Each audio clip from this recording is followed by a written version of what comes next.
kinh bay xây na min pe ko tui ri po in ram ro zum sin karan ni e ma mi kan en ren do na to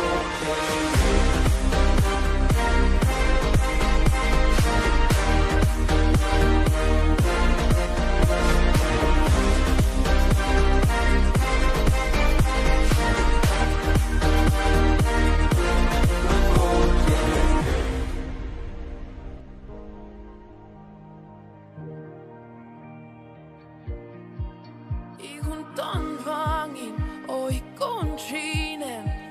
I nøy der kjenner seg til silo Beid om meg lovin Man I bon beila I dørnen så han kan donna ved Pro meg la Men tåle an Kan tegna det så glemle masse Kan nina Kan høylo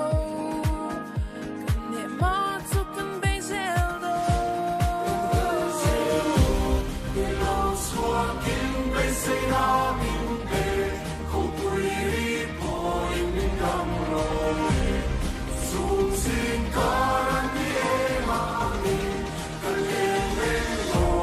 na to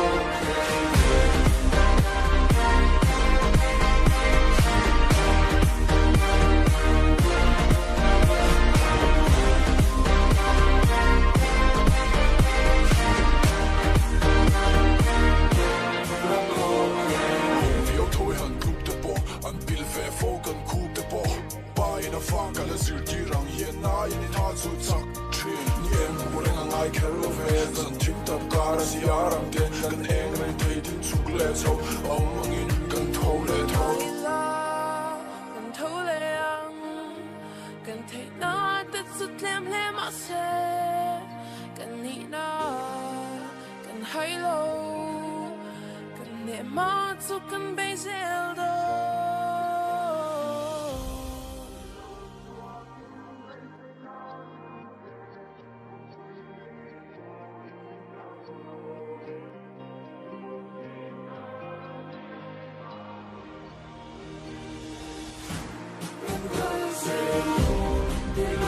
Walking, they say now.